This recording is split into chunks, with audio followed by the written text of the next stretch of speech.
Assalamu alaikum wa rahmetullahi wa barakatuhu. Takohemi së bashku për të vazhduar rrugtimin tonë në lidhje me shkronjat e Kur'anit të ndershëm. Por se sot, para se të marrim një shkronjë të re, do ta marrim një rregull të re, e cila, siç kemi thënë tek Sukuni, është shumë e lehtë, por se na kryen punë shumë për të lexuar Kur'anin rrjedhshëm edhe bukur. Ajo rregull është që në gjuha arabe, për dallim prej gjuhës shqipe, ka disa shenja që i përdorim si zanore. Kemi thonë fetha, kesra edhe damme. Përveç këtyre gjuha arabe ka dhe disa vokale të gjata. E sot do ta marrim vokalin e gjatë të parë, e që është vokali i gjatë u.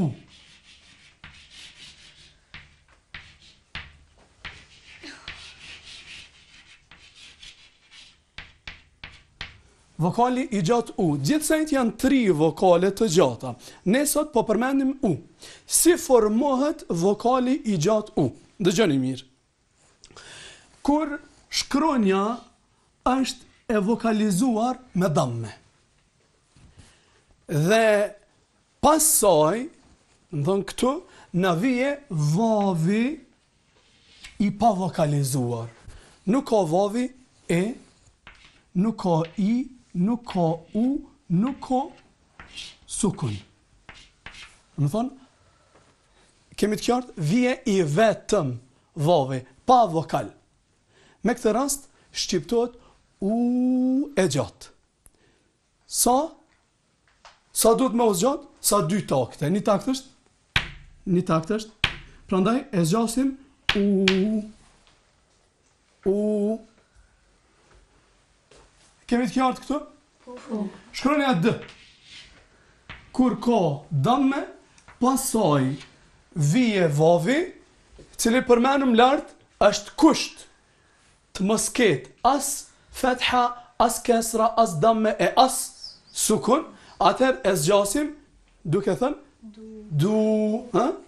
Gzim. Shkronja D. Kur ka damme, dhe pas saj na vije vavi. Si duhet lexuar me këtë rast? Vu. Bukur shumë. Albana, shkronja R. Kur ka damme dhe pas saj na vije vavi i pa vokalizuar dhe pa sukun. Si duhet ta lexojmë? Ru, apo? Jo, ru. Ru. Domethënë, kjo e sotit është e kundërta e asaj që kemi përmend shkurt, kjo e sotit gjatë. Kemi të qartë? Nida, shkronja Z. Kur ka damme, dhe pasaj vije vavi i pa vokalizuar dhe pa sukun. Si duhet të lexojmë këtë rast? Duhet lexuar zu. Zu e gjatë. Shkronja U. Kur ka damme dhe pasaj vije një vav tjetër i pa vokalizuar minire, si duhet ta lexojmë me këtë rast? Vu. Vu. Apo? Vu. Ashtu se kemi thonë gjuha arabe nuk ka v, por ka w. Vu. Amar. Shkronja J. Kur është e vokalizuar me damme, dhe pasaj na vije një vav i pa vokalizuar, si duhet ta lexojmë? Ju. Ju, bukur shumë. Dhe e nis shkronja N. Kur ka damme dhe pasaj vije vavi i pa vokalizuar, atër? Nu. Ashtë e qartë në lidhje me shkronjën me vokalin e gjatë u? Bukur shumë. Në më thonë, vokali i gjatë u. Vokali i gjatë u formohej kur pas shkronjës e cila kishte damme sipër, vjen një vav i vetëm, i pa vokalizuar, pa fetha, pa kesra, pa damme, pa sukun. Atëherë, ky vadh, çka na shërben? Na shërben për ta formuar vokalin e gjatë u.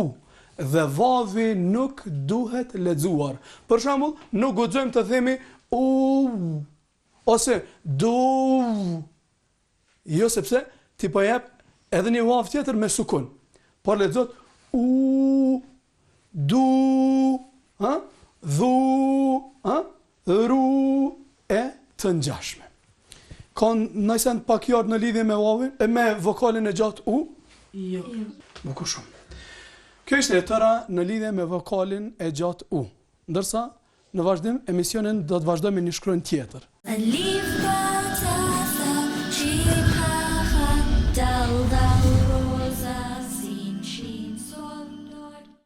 Rikthehemi kështu për të vazhduar me shkronjën e radhës. Në vazhdim do të marrim shkronjën B. Emri i shkronjës B në gjuhën arabe është baun.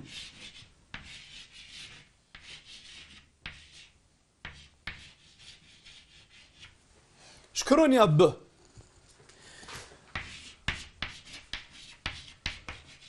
E vetme ngjan me shkronjën N. Por se shkronja N është shumë e thellë. Ndërsa shkronja B është më e hapur. Kësaj dhe pikën, ajo kishte lart, kjo ka pikën poshtë. Shkronja B e fillimit ngjan me shkronjën N të fillimit, por se shkronja N kishte pikën lart, ndërsa shkronja B e ka pikën poshtë. Shkronja B e mesit ngjan me shkronjën N të mesit dhe me shkronjën J. Ju lus kujdes. Por se dallon nga ato për arsye se e ka pikën poshtë. Domethënë karakteristikë e shkronjës B është se ajo e ka vetëm një pikë, edhe ato poshtë shkronjës. Ndërsa shkronja B e fundit ka këtë formë. Është më e hapur, edhe kjo sesa shkronja N. Më thonë shkronja N është më e mbyllur dhe më e thellë, ndërsa shkronja B është më e hapur dhe nuk është e thellë. Shkronja B, kur ka fetha, pa marrë parasysh cilat pozita ndodhet, ajo në fjali duhet lexuar B. Shkronja B, kur ka kesra, minire, pa marrë parasysh pozitën se ajo ku gjendet në fjali, në fjalë, duhet lexuar B. Dhe Albana shkronja B, kur ka damme, pa marrë parasysh pozitën ku ndodhet në fjalë, ajo duhet lexuar bu. Bukur shumë. Më thonë, bu, be, bi, bu, edhe kemi përmen? Shumë bukur. Kur është vokalizuar, dhe më thonë, me fetha, kesra, apo damme. Shkronja B, mundet me qenë, me të nvinin N, edhe pse zvjen kështu, po mundet me qenë.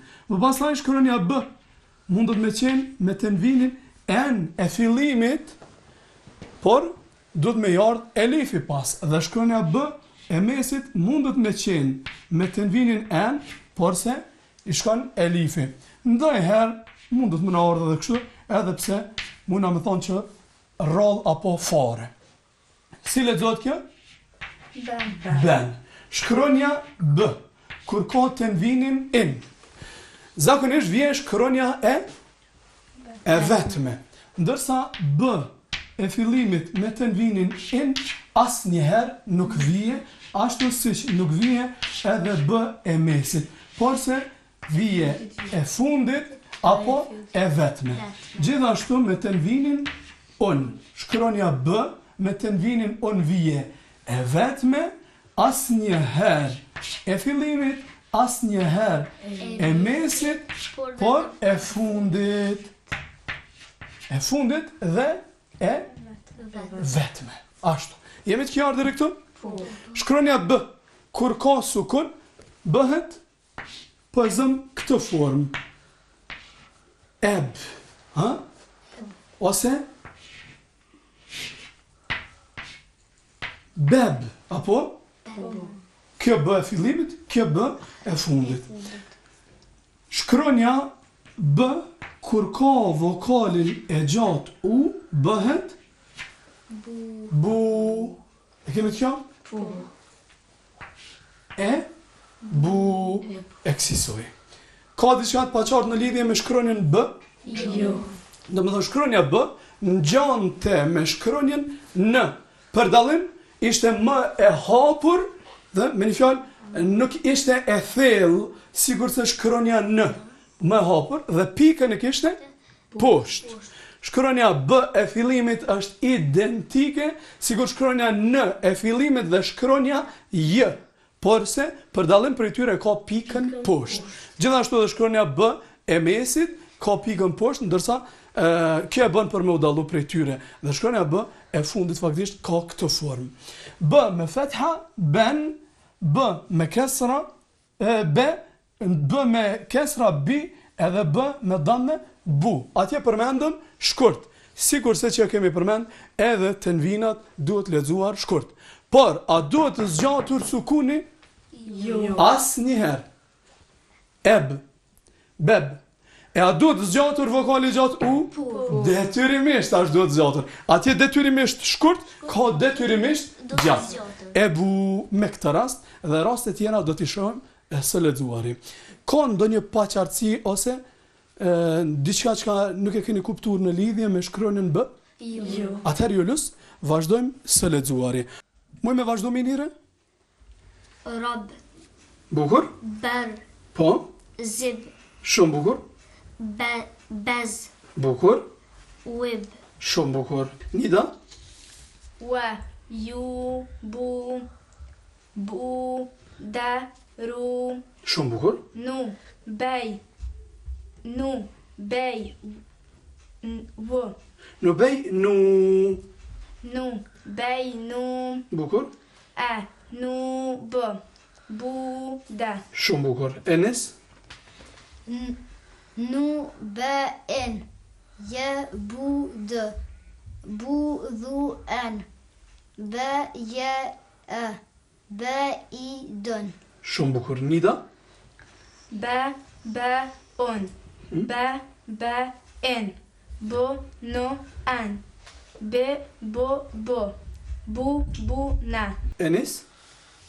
Nu, bi, dhen, bej, den, raj, bin, zej, dën, be, në, dhe. Mrekullueshëm. Shumë bukur.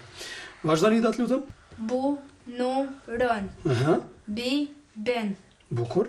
na, be, an, Shumë bukur. be, ni, an, Bukur shumë. bu, ja, nën. Shumë bukur. Albana? Nib, Bukur. neb dun, Shumë bukur. dej nën, Ashtu? dhen bin, Po. nedh ran. Ka diçka të paqartë në lidhje me shkronjën b? Jo, Rreth asaj çka spjeguam? jo. Në rregull, do të thonë edhe në të lexuar jeni bukur. Të dashur shikues, kjo ishte e tëra në lidhje me shkronjën b. Wassalamu alaikum wa rahmatullahi wa barakatuh. Alif ba ta tha jim ha ha dal dal ro